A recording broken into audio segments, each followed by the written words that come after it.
Eu fico feliz de estar conversando com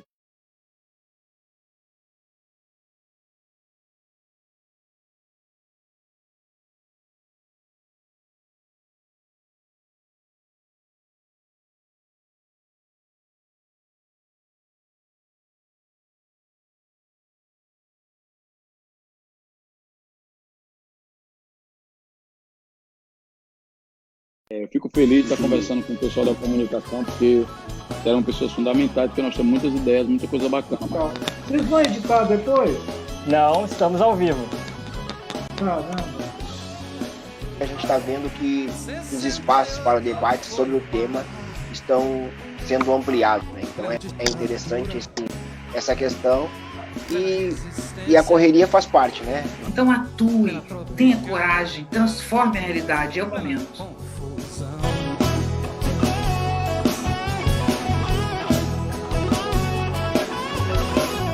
Foi um rebuliço lá em casa, manifestos, passeatas, festivais de mini saias, meu irmão limpando a alma, meu irmão e a revolução que estava por chegar, tão certo quanto o bem sempre vem e vence nas histórias infantis.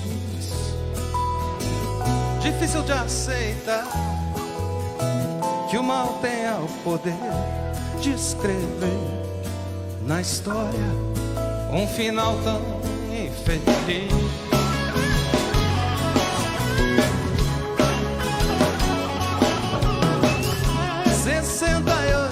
Foi bala e mais bala foi 71 e 2 e mais bala foi depois.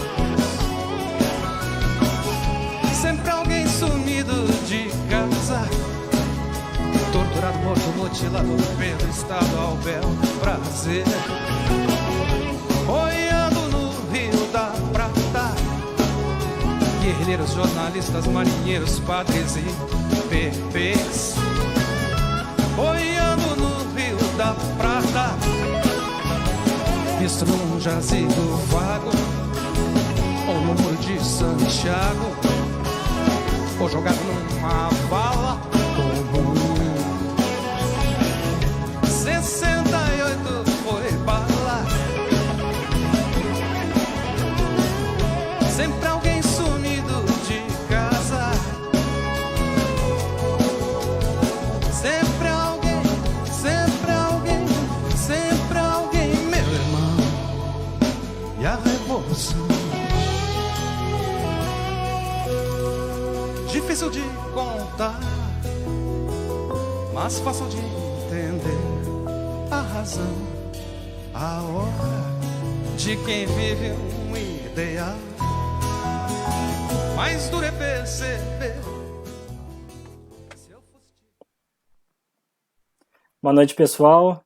Com vinheta especial hoje começa mais um episódio do Sem Estúdio, uma produção do Editorial J, Laboratório Convergente do curso de jornalismo da FAMECOS, da PUC do Rio Grande do Sul. O Sem Estúdio é um programa semanal de entrevista coletiva feito por estudantes de jornalismo e nessa temporada estamos recebendo personalidades ligadas à defesa dos direitos humanos. Eu sou Felipe Conte e estão comigo para essa entrevista os meus colegas de segundo, terceiro e quarto semestre, Bruna Portela, Eduardo Chaves, Iago de Campos, Fabrini Bartz, Felipe Loreto, Lucas Canever, Paula Neyman e Rafael Zanotti. No apoio pelas redes sociais estão João Gabriel Correia, Matheus Trevisan e Tainá Costa. E o nosso convidado de hoje é um músico e escritor Ney Lisboa. O primeiro disco dele foi o Pra Viajar no Cosmos, Não Precisa Gasolina. Foi uma produção independente lançada em 1983. E além dos discos e das famosas músicas, participaram na trilha de vários dos filmes gaúchos, como Deu Pra Ti anos 70 e Verdes Anos.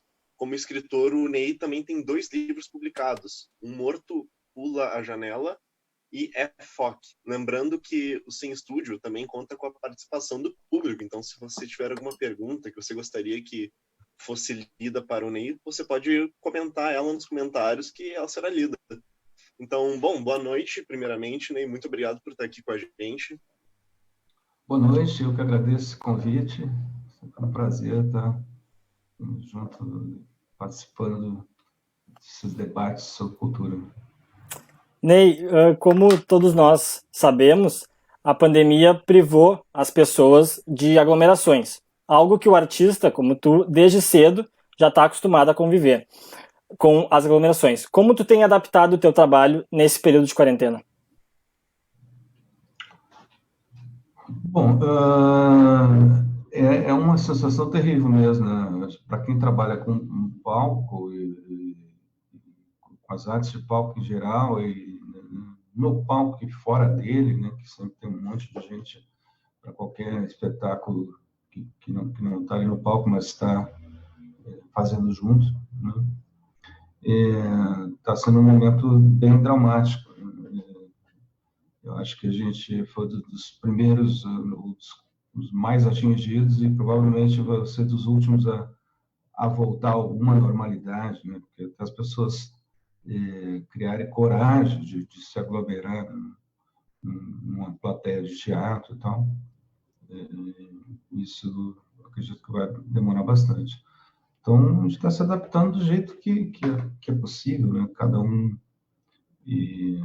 à sua maneira, né? Eu ainda tenho um recurso de uma live que eu tenho feito, quase um programete, né, semanal, assim, misturando, tocando e também misturando bate-papo e vídeos, e passei um pouco pela internet e tal, usando o OBS, né, que é um programa que dá para brincar com isso. E o pessoal do backstage, assim, o pessoal técnico e tal, tá mais padecendo, né? Então, a gente está também contando com alguns programas, como a Lei Aldir Blanc, né, que a Benedita e a Jandira fizeram passar lá, no aguardo disso e tal, de projetos que isso venha propiciar. E ainda falando sobre as lives, né, Ney, tu és um artista consagrado, tu é um artista muito conhecido.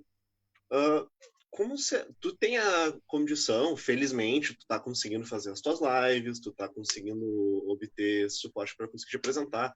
Só que a gente sabe que tem muitos artistas por aí que não tem esse tipo de reconhecimento e esse tipo de suporte que tu tem.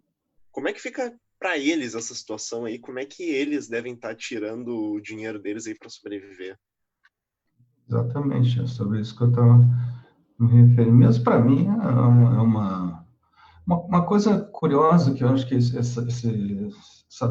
que a dramaticidade da situação fez acontecer é que artistas milionários, de repente, de uma hora para outra, passaram a passar a mesma dificuldade que eu, né, um pouco se equalizou assim, o drama de todo mundo, porque imagina tu ter um orçamento mensal de, sei lá, centenas de milhares de reais, né, em torno do teu espetáculo, e não sei quantas pessoas que dele participam, de uma hora para outra tu tá zerado, né? Todo mundo ficou zerado.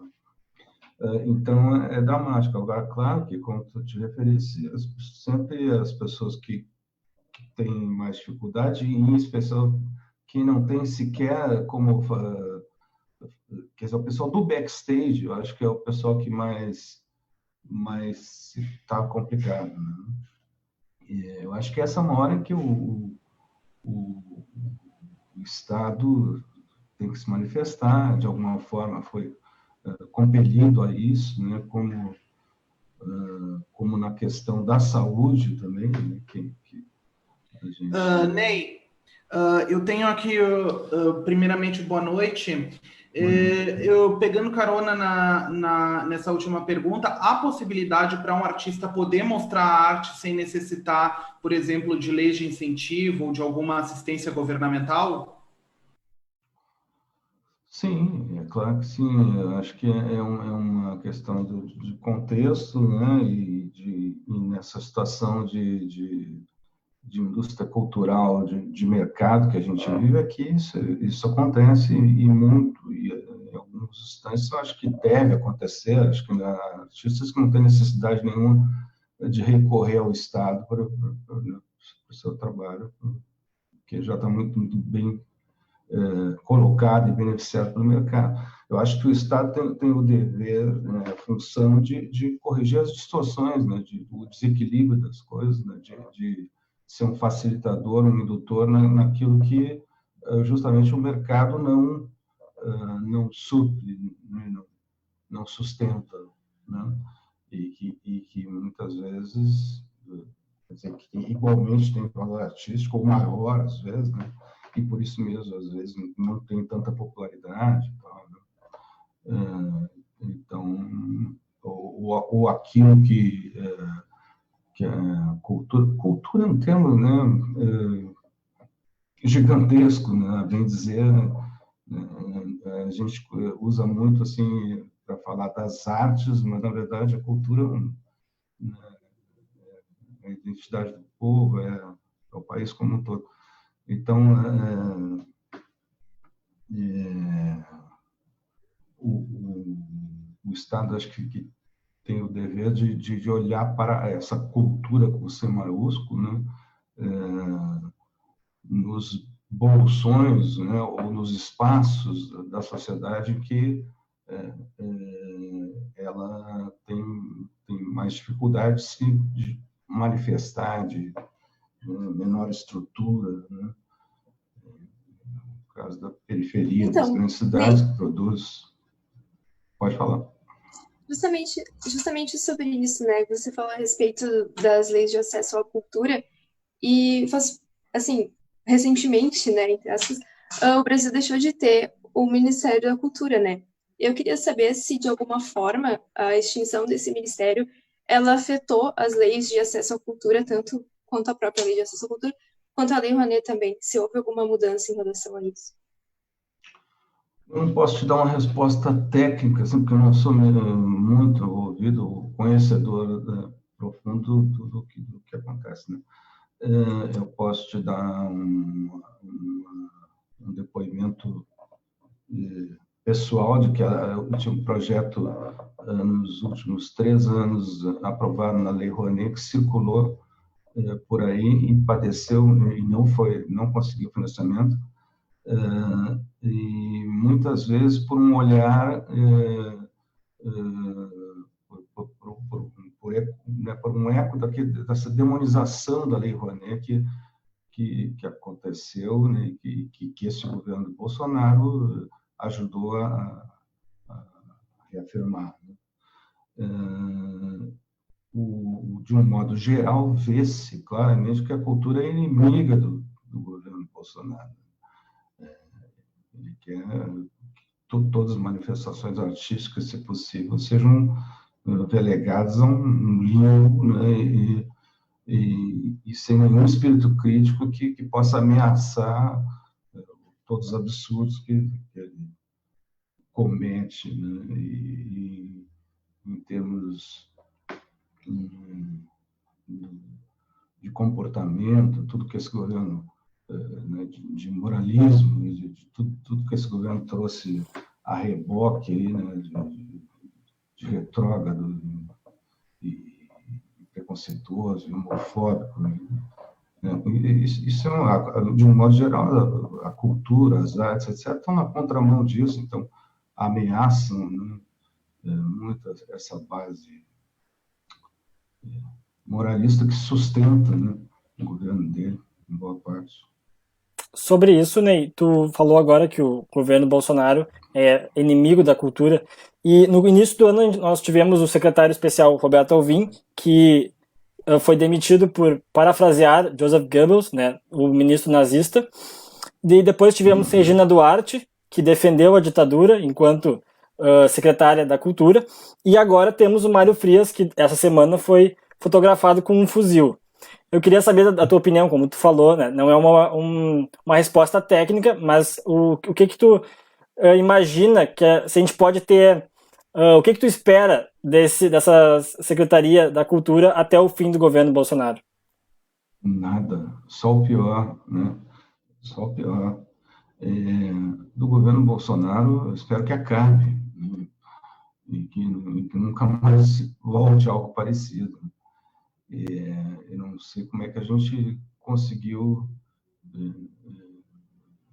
retroagir dessa forma no Brasil, né? Que vinha sem querer ser partidário aqui, mas durante as administrações do Lula e da Dilma, a gente avançou em uma série de aspectos, não há como negar, né? E se colocou num trilho, pelo menos, que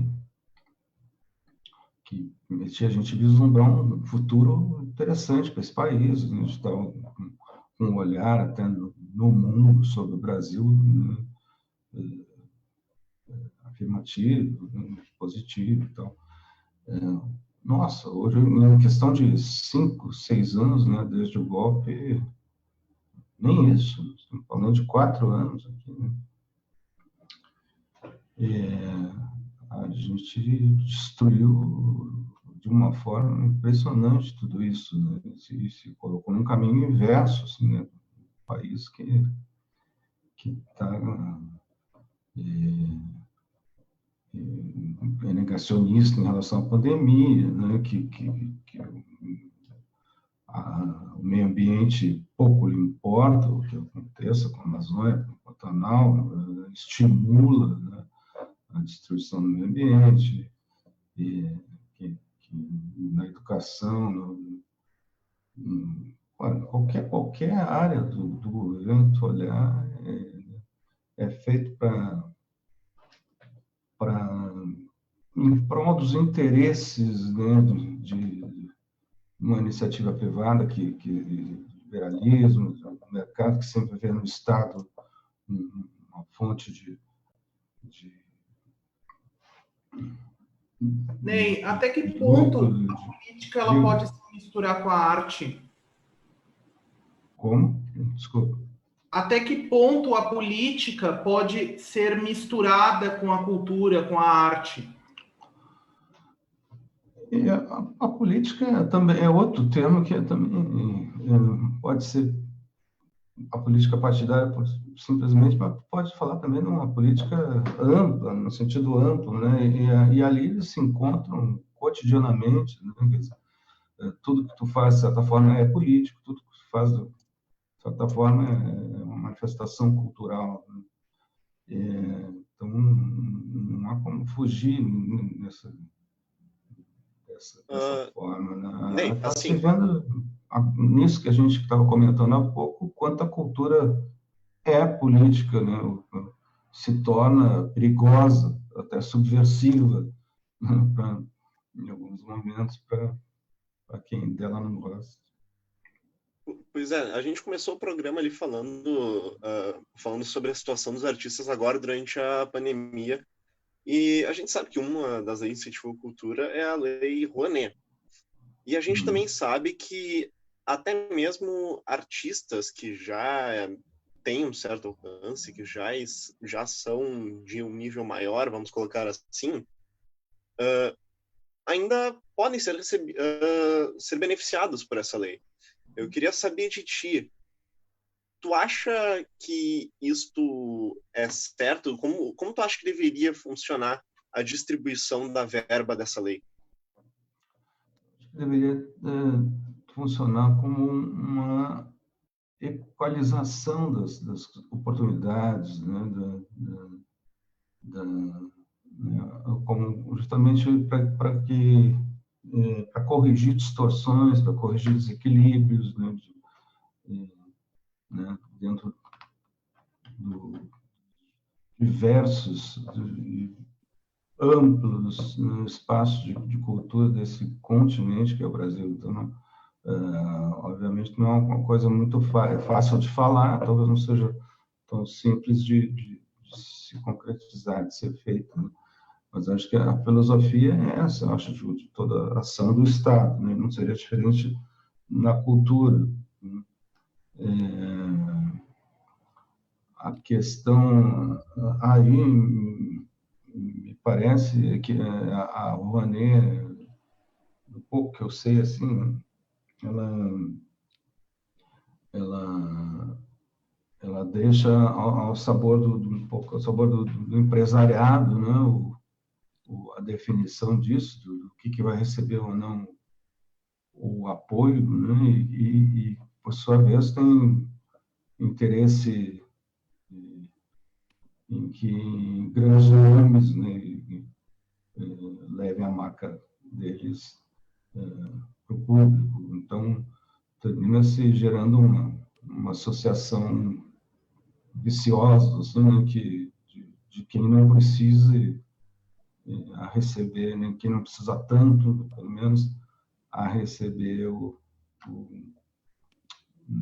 auxílio, no fim das contas, do Estado, né, do dinheiro do povo brasileiro, dos impostos. Recentemente, né, o Brasil provou mais uma vez que é um dos maiores produtores de conteúdo cultural do planeta, através das 7 indicações para o Emmy Internacional. Foi o país que mais teve. Em contrapartida, nós temos um governo que sucateia, que joga contra a cultura, como já dito. Mas em relação à Funarte, responsável diretamente para as políticas públicas voltadas especificamente à cultura no país, já teve a 5ª troca no governo Bolsonaro em 2 anos de mandato, sendo que nessa última vez assumiu um militar, um coronel da reserva. Qual é o impacto da nomeação de mais um militar, mas dessa vez na cultura, numa pasta tão importante que é das políticas públicas? Eu acho impressionante isso. Obviamente, alguém deslocado de função, né, num lugar que não lhe... Bom, poderia, não seria, digamos, obrigatório que um militar fosse uma pessoa errada para o Ministério da Cultura, desde que tivesse também algum histórico dentro dessa área, que tivesse um cacife. Mas aqui não se trata nem de um exemplo solitário, né? A gente está vendo o Ministério da Saúde ocupado só por militares, a gente tem dezenas de milhares de militares dentro desse governo já. Então, a gente tem os ministérios que funcionam dentro do Palácio do Planalto, são 5, são todos encabeçados por militares, né? Casa Civil, Comunicação, etc. Então, a gente, na verdade, está vivendo uma situação de quase, né, aquela frase acho que do próprio Bolsonaro, os filhos dele do ano passado, de que bastava um cabo soldado para fechar o STF. Hoje em dia, acho que é uma coisa que não duvido que se realizasse dessa forma mesmo, né? Porque a gente já está com o básico, um caminho pavimentado, se fosse o caso, para um golpe militar explícito, então, né, para viver uma nova ditadura, se assim lhes aprovesse, né? Assim como houve de fato uma reunião acho que a revista Fórum, na rua, né? Em dado momento que o STF teve ou que assim entenderam que ia confiscar o celular do Bolsonaro e tal, e chamou a reunião para discutir se ia intervir ou não, se ia fechar o STF, se ia trocar os ministros. Então, esse é o momento que a gente está vivendo. Eu vivi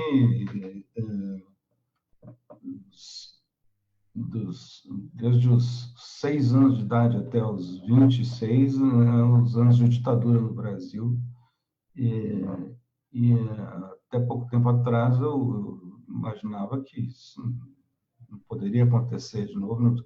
Eu e a torcida do Flamengo, todos dizemos, não há condições nesse país para que isso aconteça novamente, pois as condições se criam muito rapidamente quando não há uma negação estrutural dentro da sociedade dessa possibilidade. E a gente deixou passar isso justamente no final da ditadura, né? Na saída da ditadura, né, não se passou nada limpo, não se responsabilizou ninguém, né, a saída foi programada e executada pelos próprios militares, os próprios ditadores, né.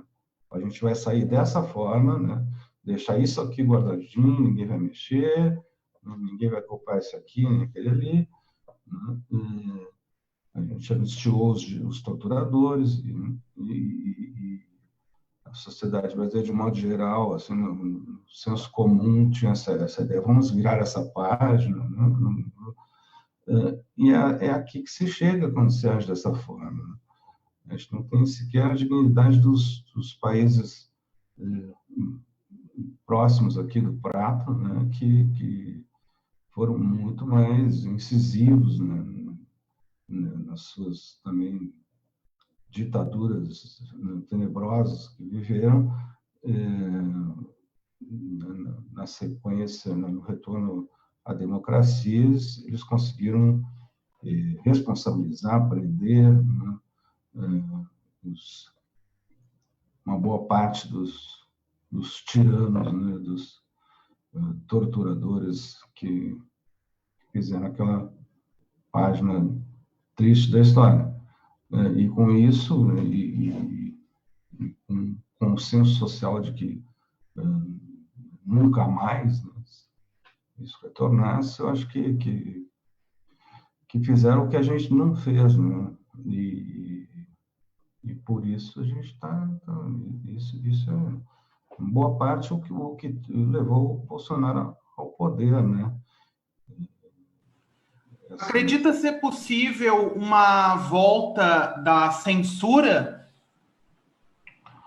A gente já está vendo, né, episódios isolados aqui e ali, né, censura a órgãos de imprensa, jornalistas perseguidos, né, as coisas, e é terrível, porque é assim que as coisas começam, né, parece uma coisa pontual, aqui e ali,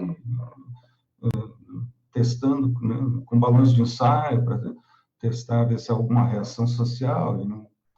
E a gente está vendo um momento de pandemia que, né, ainda por cima, agrava a questão de que uma resistência possa se manifestar nas ruas de forma mais ruidosa e tal, mas justamente as pessoas que têm alguma consciência se recolhem, estão em casa, né? Então, eu acho que a gente está assim, meio com um barco à deriva, né? Tudo pode acontecer, né? O pior já vem acontecendo, eu acho, né, que é uma entrega do patrimônio, a destruição do país em todos né, por todos os lados que tu possa olhar a coisa, mas sempre pode piorar um pouquinho, né? No fundo do poço tem aquele alçapão e tal. Então, eu não sou muito otimista, não. Ney, além das nossas perguntas, a gente também conta com a participação do público. E hoje a gente recebeu uma pergunta do Rogério Sotile. Ele é diretor executivo do Instituto Vladimir Herzog. E ele trouxe um relato muito bacana e uma pergunta muito interessante sobre o papel da cultura. A gente vai estar transmitindo agora para ti e para o nosso público de casa. Bacana. Oi, gente, eu estou sem o áudio. Um probleminha no áudio aqui. Só um pouquinho que a gente vai retomar. Só um minutinho. Bom, enquanto a gente está arrumando esse problema aí com o áudio, para você que chegou agora, esse aqui é mais um episódio do Sem Estúdio, uma produção do Laboratório Convergente de Jornalismo da FAMECOS. E hoje estamos entrevistando o Ney Lisboa. Seguimos agora, então, com a pergunta do Rogério. Oi, Ney. Eu sou Rogério Sotile, atualmente sou diretor executivo do Instituto Vladimir Herzog. Eu conheço você, sou um fã seu, acompanho suas músicas, sua trajetória política, artística, tenho todos os teus CDs, sou amigo da Suzana e tenho uma história para te contar incrível que tem a ver com o seu início e com a minha trajetória política também. Em 1980, nós ganhamos o CASTA, o Centro Acadêmico da PUC, e a nossa plataforma de campanha eleitoral foi trazer de volta o Musipuc. e a gente reanimou o Musipuc para trazer com toda a potência. Nós recebemos mais de 380 músicas inscritas naquele Musipuc, o que tornava praticamente impossível os jurados ouvirem todas as músicas. Então isso ninguém sabe, Ney, né? Nós pegamos uma garrafa de cachaça e um grupo de estudantes do casta de diretoria, de madrugada ficamos ouvindo as músicas e iríamos selecionar 80. A gente ia, né, fazer uma pré-seleção, ver se pode. E nós estávamos ouvindo as músicas e bebendo e conversando e tal. E quando veio a sua música, Para Viajar no Cosmo Não É Preciso Gasolina, eu ouvi, eu disse, essa música vai ganhar. Essa música tem tudo para ganhar, porque ela era diferente. A maioria das músicas era música de protesto. E a sua música vinha com blue, veio uma coisa diferente, que tocava nas pessoas. E a gente disse assim, essa música tem tudo para ganhar. No dia do Musipuc, né, uma semana antes eu me acidentei. Infelizmente eu não pude assistir ao vivo e assisti pela rádio do hospital o Musipuc, que levou você a ser um dos vencedores. Eu não lembro se você foi o vencedor ou se você tirou o segundo lugar, mas eu tinha certeza que a sua música ia emplacar. É uma alegria poder contar essa história para você. E já embarcando nesse embalo, eu queria pedir para você falar para a gente como é que você está vendo esse momento de resistência que lá em 1980 a gente já vinha construindo todo um caminhar pela liberdade de expressão, por uma nova cultura, os valores dos direitos humanos, e de repente a gente constrói, acumula, e agora parece que a gente levou um cavalo de pau com tantos retrocessos. Como é que você vê essa tua trajetória de 1980 para cá, né, onde que a gente começa a perceber que a história, ela não é uma linha reta, ela não é uma linear, ela tem altos e baixos, e como deve ser o papel da cultura nesse momento de resistência. Um abraço, Ney, foi bom falar com você. Um abraço, grande abraço, Rogério, parabéns ao Instituto Vladimir Herzog, que outro dia, inclusive, patrocinou uma live de lançamento de um livro sobre o cemitério de Perus, né? Se celebrou, não é a palavra, não celebrar, mas completaram 30 anos, agora há pouco, mês passado, da descoberta da vala do cemitério de Perus, com ossadas de 1049 ossadas, né, encontradas, e até hoje se está buscando ali uma parte dos desaparecidos políticos dos anos 70, a ditadura brasileira, que ali podem estar. Enfim, a pergunta do Rogério, e lembrando também que eu não ganhei não ganhamos, eu e o Augusto Lix, o primeiro prêmio no Musipuc como Para Viajar no Cosmos, e nós ganhamos prêmios de melhor intérprete, melhor instrumentista, se eu não estou enganado, e houve uma discussão, uma polêmica toda na votação dos jurados, por conta de outra música que a gente participava também, assim, mas que era do Carlos Patrício, chamada Vertente, que era uma coisa diferente, vanguarda e tal, que o júri não quis, ou melhor, na primeira votação a música ganhou e houve uma reviravolta lá, um golpe dentro dos jurados para que não levasse. Enfim, respondendo então a pergunta do Rogério, ou tentando responder, porque essa é uma pergunta de $1 milhão, né? Todo mundo quer saber como é que a gente conseguiu chegar até aqui, né? Eu acho que, claro, é um leque de coisas que contribuíram, né? Eu mencionei essa questão da forma que a gente saiu e não saiu de uma ditadura no Brasil, né? E deixou que a caserna estivesse fermentando aí para retornar, como retornou com Bolsonaro, e eu acho que junto com ela, ou sustentando ela, né? Claro que todos todos, em primeiro lugar, os patrocinadores, né? Quer dizer, aqueles que diretamente se beneficiam, né? O mercado financeiro, o mundo neoliberal, tal, que a quem lhe interessa, ou melhor, não lhe interessa qual fascista, nazista tiver sentado na cadeira, desde que possa vampirizar, se beneficiar do Estado para proveito próprio unicamente. Então, mas na sustentação disso, uma mídia também vergonhosa, né, que se tem no Brasil, assim, a grande mídia, que bateu na tecla do antipetismo e Lava Jato junto, né, assim, limpando o caminho, né, para que esse desastre acontecesse, né, tirando da frente aquilo que seria certo, por exemplo, a eleição do Lula, se preso não estivesse, né, sem prova alguma, né. O golpe na Dilma, né, contra a Dilma,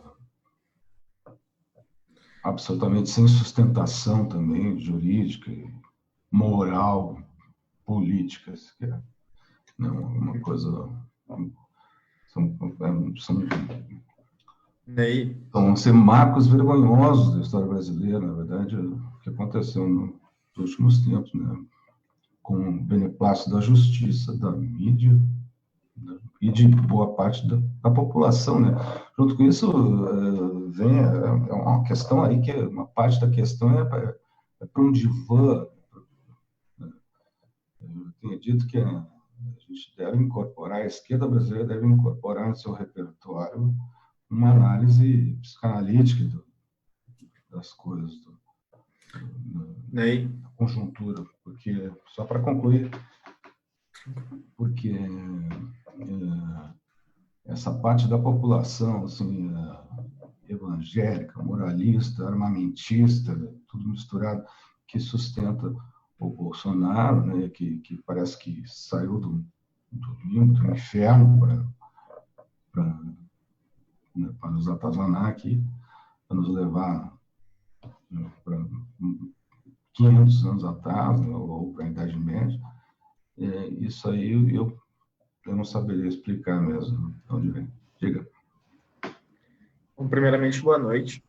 E quando tu comenta sobre a possibilidade da volta de uma ditadura aos poucos com a entrada de vários militares no governo, claro, como tu diz, não necessariamente o problema é ser um militar, contanto que capacitado, coisa que a gente talvez não esteja percebendo. Então, eu queria te perguntar, talvez a população brasileira esteja acomodada com a ideia de uma democracia inabalável e não tenha em mente, assim, que possa realmente voltar uma ditadura. Quando se toca no assunto de voltar uma ditadura, a população acha impossível isso facilita a vida de alguém que quer implantar uma militarização?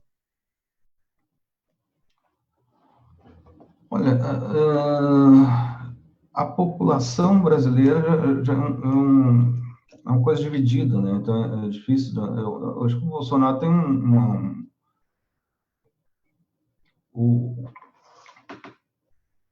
a ideia mais radical dentro do bolsonarismo, assim, de um golpe militar, mesmo, de implantação de uma ditadura, nova ditadura, volta do AI-5, etc.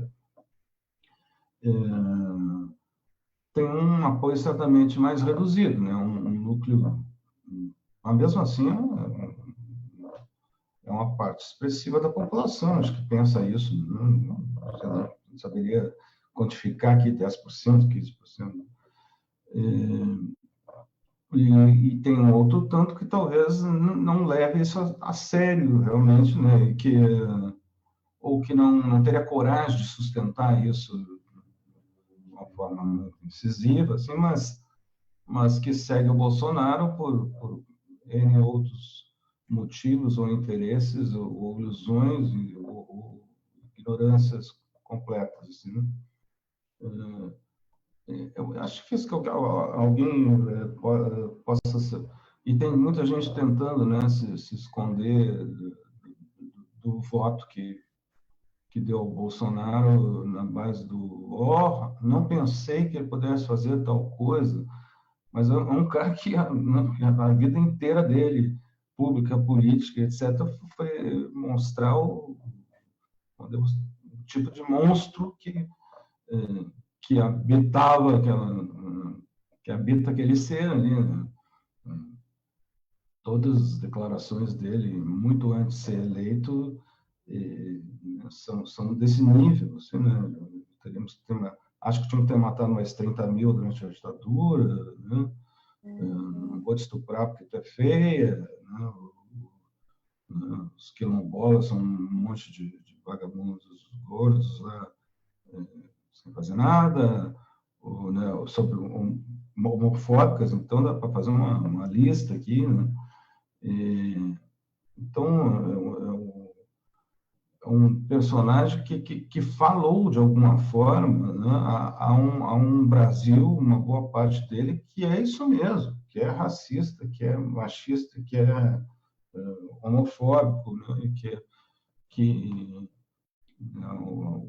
a que horas ela volta, né, também, aquele Brasil que se escandalizou quando a faxineira, a empregada doméstica, passou a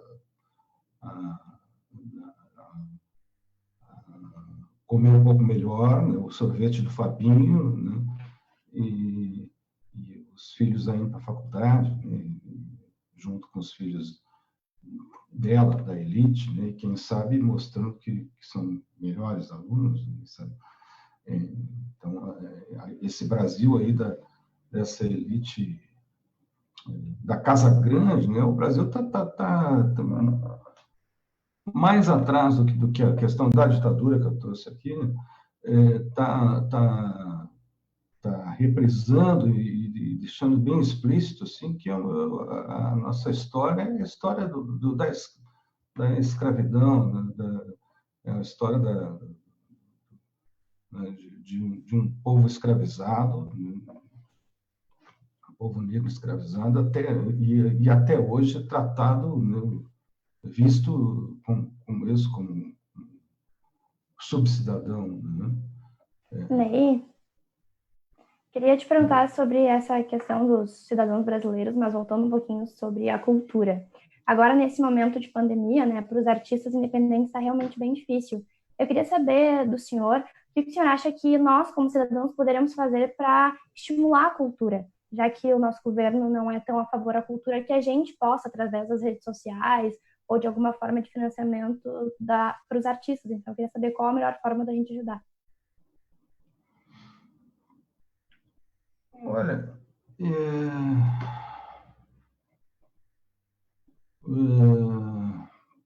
estão acontecendo via rede social uma série de ações diretas, até de arrecadação, né, tem associações de técnicos, o pessoal tem 500 mil lives, né, acontecendo também ao mesmo tempo, que sempre tem um QR Code do PicPay ali, que você pode contribuir, enfim, esse tipo de coisa. Mas eu acho que essa questão das vias do Estado, né, do que já se fez ali em termos da Lei Aldir Blanc e tal, ela é bem interessante, mas ela ainda não chegou na fase, está chegando na fase de execução. É preciso ter um olhar, isso é um olhar atento que todo mundo pode ter e contribuir, né, para mostrar o que de fato vai ser feito com essa verba. É uma verba enorme, né? São 30 bilhões, é isso? 3 bilhões, né? 3 bilhões, né, de reais. A gente, aqui no Estado, são 70 e alguns milhões para o governo do Estado e outro tanto para as prefeituras. Porto Alegre tem uma verba de 9 milhões. isso perto dos recursos habituais que são destinados para a cultura no município do estado, é uma enorme verba, né? E está acontecendo agora, né, justamente esses grupos de trabalho do governo do estado, etc., né, regulamentando e decidindo né, quem que vai se beneficiar disso. Então, acho que é uma hora que a comunicação, né, a imprensa, seria muito interessante ter esse olhar, né, vivo ali. Isso vai acontecer muito rapidamente, até porque essa verba tem que ter um destino em 120 dias, ou coisa assim, senão retorna para o governo federal. Então, o movimento, em plena campanha eleitoral, né, por cima, né, um movimento grande de distribuição de verbas que tem que ficar...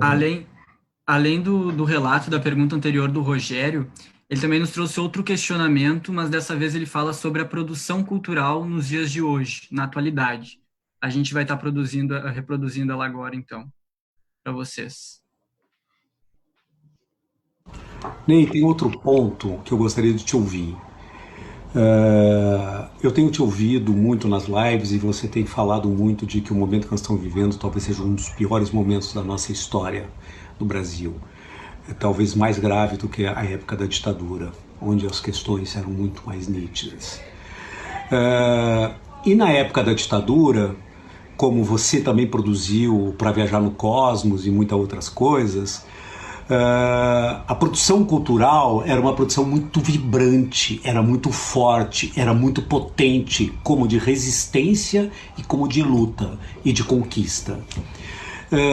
Eu estou sentindo um movimento muito forte também de produção cultural agora.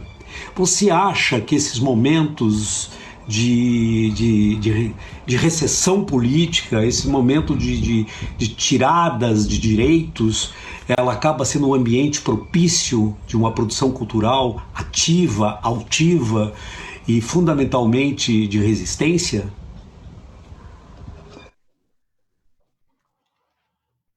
Pois é, Rogério, pode até ser, né? A gente pode olhar dessa forma, o que seria uma conclusão um pouco tristonha, né? A gente vai ter que esperar sempre por uma tirania para produzir as melhores coisas, né?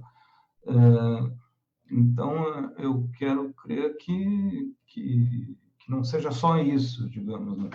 Eu acho que a gente, em torno da angústia e contextos assim, é o que eles provocam, né?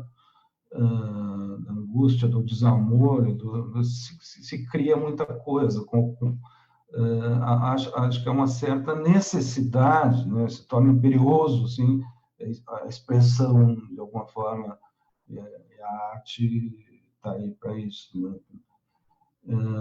Então, não é à toa que tem tanta música com dor de cotovelo, né? Então, eu acho que sim, na época da ditadura se produziu na MPB algumas das obras, né, imortais e até hoje mais fantásticas na música e também nas outras artes, no teatro, etc. Cinema.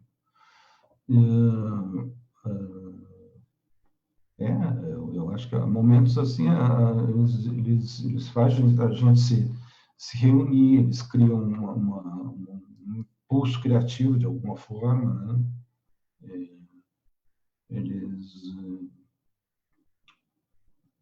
Mas espero que a gente não tenha que viver disso, né? Para ter uma cultura vibrante no país.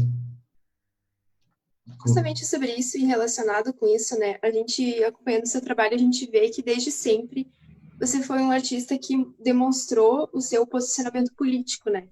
Então eu gostaria de saber, assim, tipo, se é possível, no momento atual, principalmente, né, com o governo que a gente tem, se é possível produzir conteúdo artístico, seja como música, como leitura, enfim, sem demonstrar o seu posicionamento político. Claro que sim, né? Eu acho que é difícil. Acho que se pode produzir e se produz, né, música e tudo mais, até em torno de utilidades absolutas, né?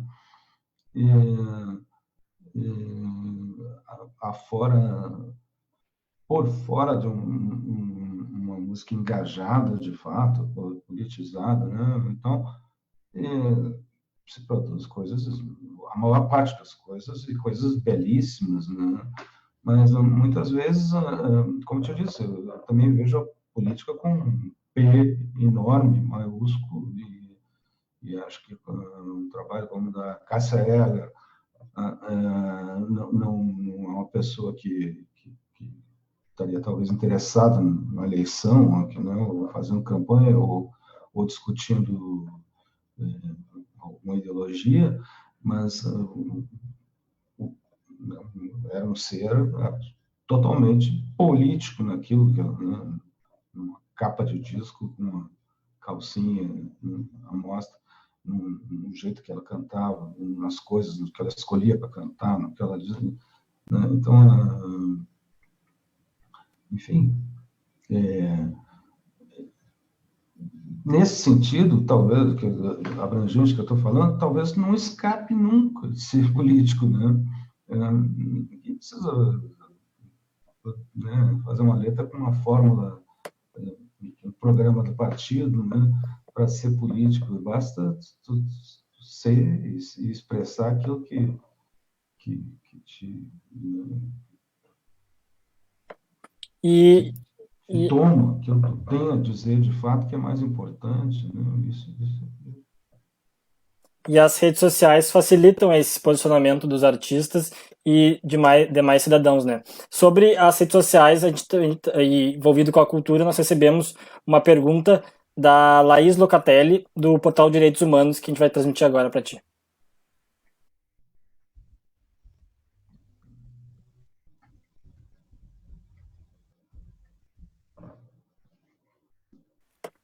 Estamos com algum problema aqui, vamos tentar de novo.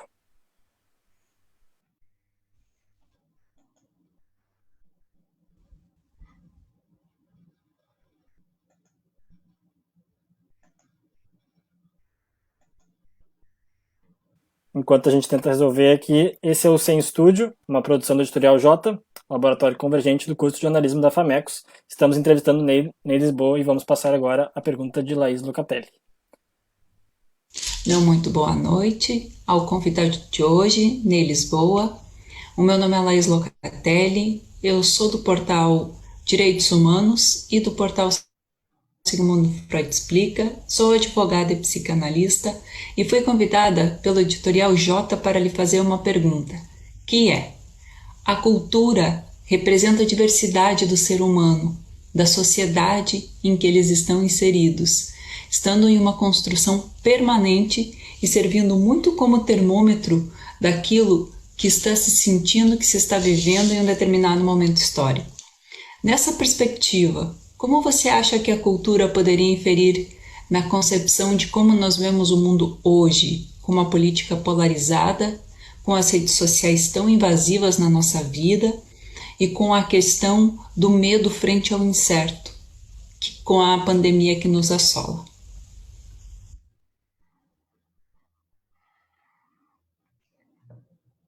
Boa, essa pergunta para muita reflexão, né? Gente, o que pobre de mim posso dizer sobre tudo isso, né? Eu acho que para usar a cultura com C maiúsculo, acho que o Brasil tem que se debruçar um pouco sobre si mesmo, sabe? Já aproveitando que a Laís é psicanalista, né? Vou puxar para essa brasa, sabe? Acho que a gente está precisando de um olhar diferenciado mesmo, para tentar se conhecer, sabe? Se entender um pouco melhor, né? Eu tenho apostado um pouco dentro disso, assim, naquilo que parece estar acontecendo aqui, talvez timidamente, assim, ou como um eco, pelo menos dos movimentos nos Estados Unidos, né, depois todas o assassinato do George Floyd, né, e já não me lembro na sequência ali enfim, a movimentação contra o racismo, né, o povo negro norte-americano mais uma vez, né, tentando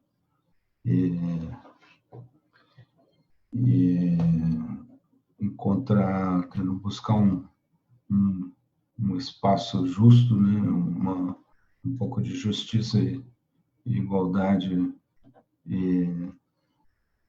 lá e aqui tem esperança de que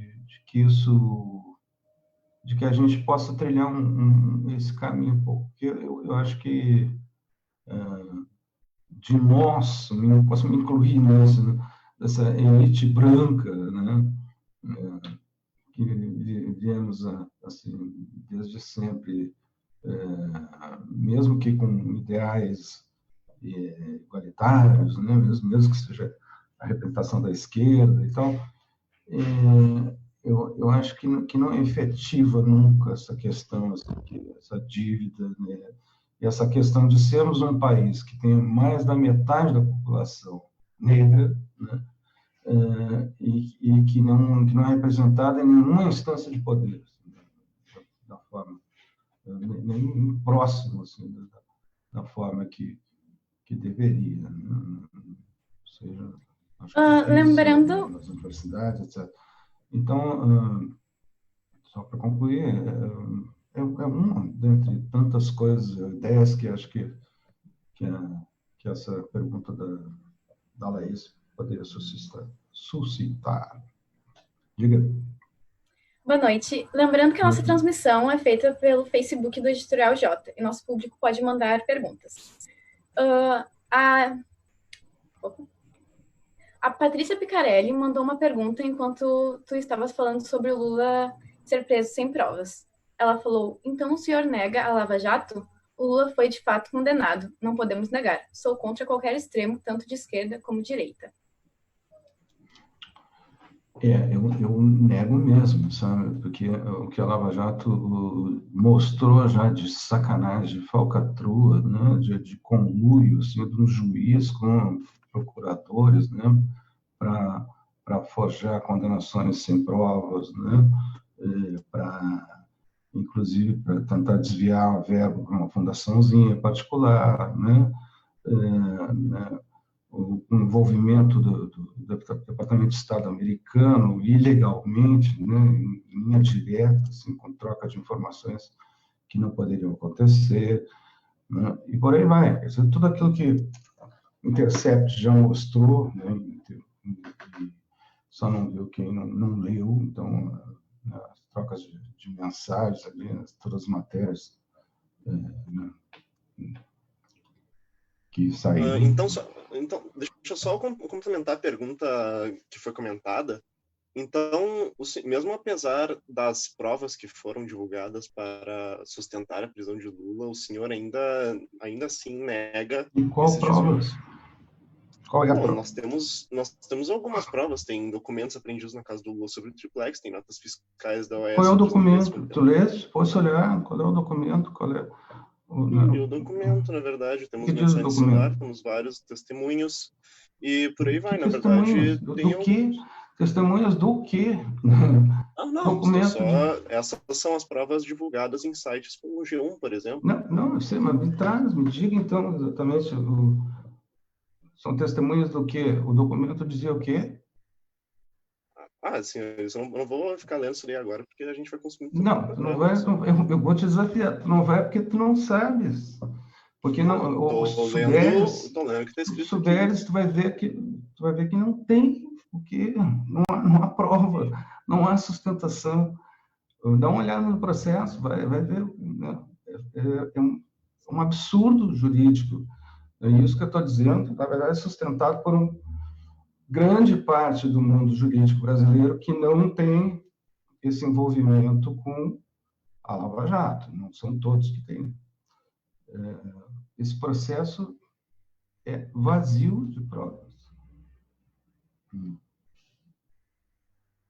Voltando um pouquinho falar sobre arte, Ney, especificamente sobre a música, a gente sabe que muitos gêneros musicais ainda hoje em dia são marginalizados, né? Assim como o samba já foi algum tempo atrás, hoje nem tanto, o funk, o rap, o hip hop, são gêneros que eles são muito banalizados hoje em dia na nossa sociedade. Em cima disso, eu queria te perguntar quais são as formas que os artistas, músicos, cantores, de que maneira eles devem contribuir para essa desmarginalização e para que esses gêneros também passem a ser reconhecidos e serem valorizados, assim como os demais. Olha, a cultura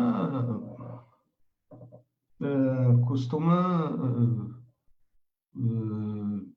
se alimentar mutuamente, né, e com isso crescer. Eu acho muito bacana. Assim. Então, acho que há uma troca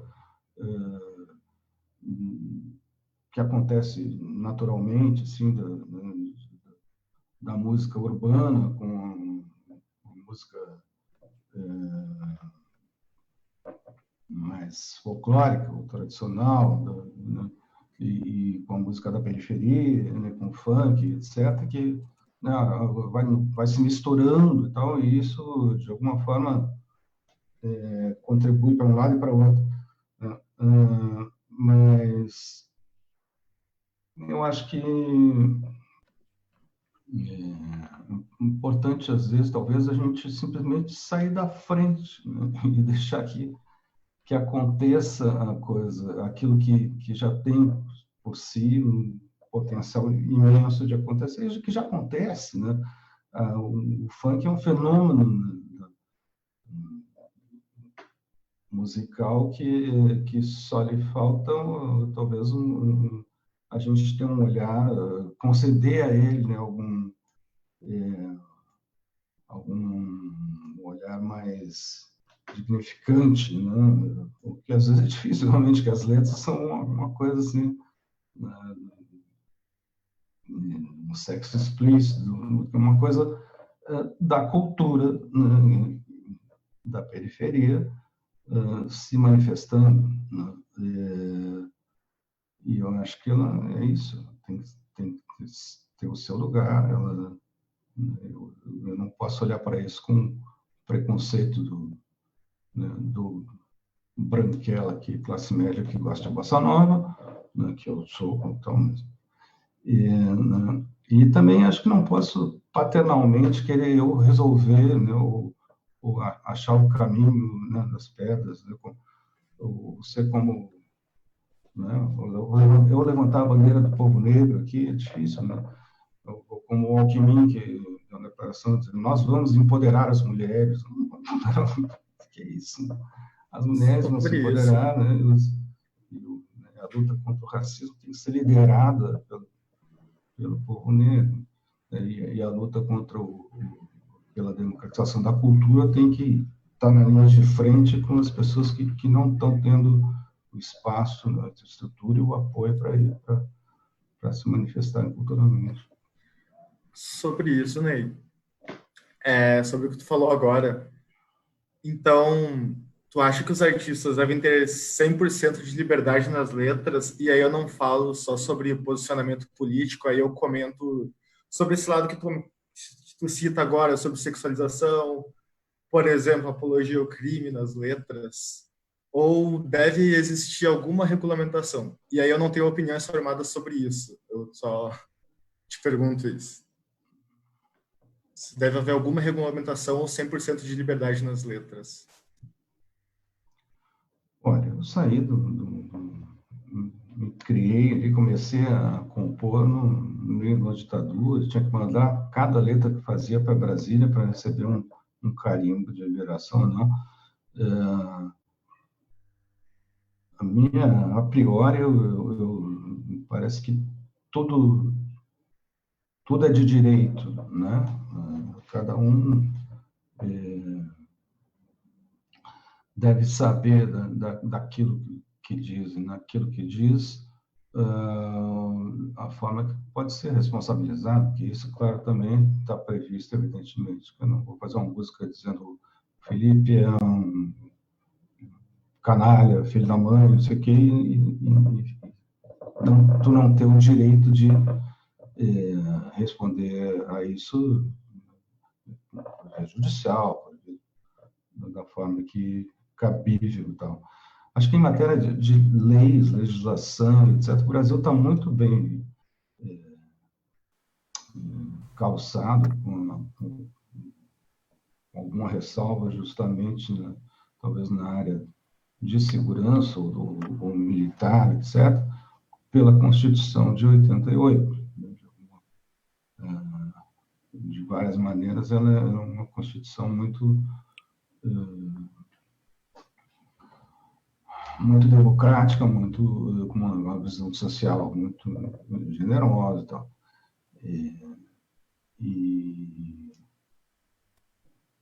E acho que nessa questão também não é por falta de leis que os excessos estará desabrigado deles. Então, deixa dizer e deixa pagar por isso, quem tiver que pagar. Infelizmente, Ney, nós estouramos nosso tempo aqui, então eu vou te encaminhar mais uma para a gente encerrar. Tu citou algumas manifestações do Bolsonaro, né? Falas como a ditadura devia ter matado mais 30 mil, e eu queria saber, adiciono uma outra, que a ditadura devia torturar e não devia matar e não torturar, né? E eu queria saber como essas manifestações, o que essas manifestações provocam em ti, somado ao fato que tu viveu a ditadura e teve um irmão que foi durante 7 anos desaparecido político, até aparecer o corpo, e se tu consegue transmitir esse sentimento nas tuas músicas, se tu quer e consegue transmitir isso nas tuas músicas.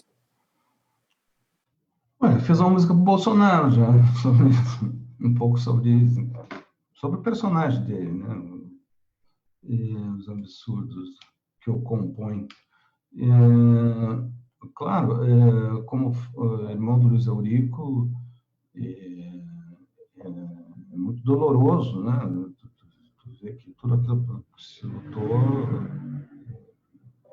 contra o que se lutou, de repente retornando, né, dessa forma. Eu tenho uma família, um envolvimento enorme, assim, não só irmão do Luiz Eurico, que foi morto, como também do César Derré, do Carlos Derré, 2 primos que ficaram presos aqui na ilha durante 2 anos, torturados. A minha irmã foi presa em São Paulo durante 6 meses. Agora, eu gostaria que se conseguisse, mais do que chorar essas mortes e tal, mais do que receber algum afago como familiar de quem sofreu já também, gostaria que a sociedade brasileira enxergasse aquilo que, para ela como um todo, né, é significante esse período da ditadura, né? O que ele nos marcou, nos legou, né? Enquanto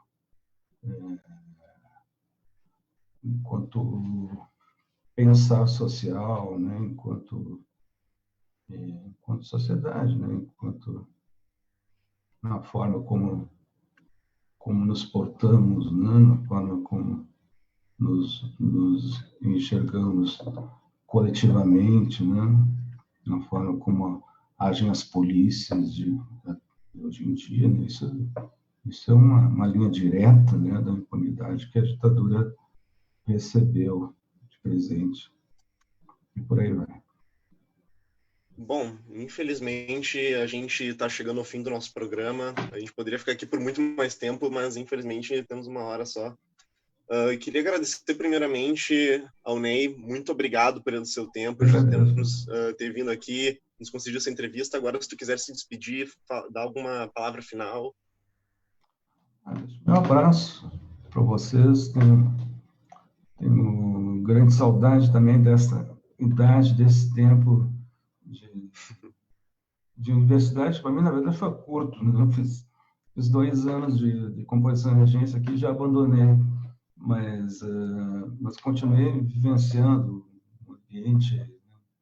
E era o tempo em que a URGS era praticamente no Bonfim ali, né? O campus estava recém surgindo e então uma mistura também de boemia, de cultura, de debate, de política muito intenso que me é inesquecível.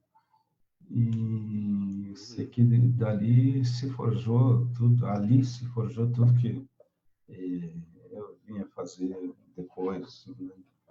Então, muita inveja, eu desejo para vocês muita energia aí nesse tipo. Vocês estão pegando isso também num contexto, né, num momento com certeza. Tão difícil desse com país. Com certeza, todos nós, né? Não adianta. Mas tá vai Obrigado por falar com a gente. Foi um enorme prazer falar com o senhor. Vai melhorar, sim. Realmente, grande abraço para todos. Queria também agradecer a Madu Brito e ao João Gabriel Pezzini Correia, que mandaram perguntas nos comentários, mas infelizmente não tiveram as lidas pela questão do tempo. Mas, enfim, ficamos por aqui. Você pode tentar de novo no próximo programa. O episódio de hoje vai ficando por aqui, agradecendo mais uma vez ao público. Semana que vem, dia 6 de outubro, às 17 horas, a gente recebe o Marcos Rolinho, jornalista e sociólogo. Então, uma boa semana a todos. Abração, boa semana.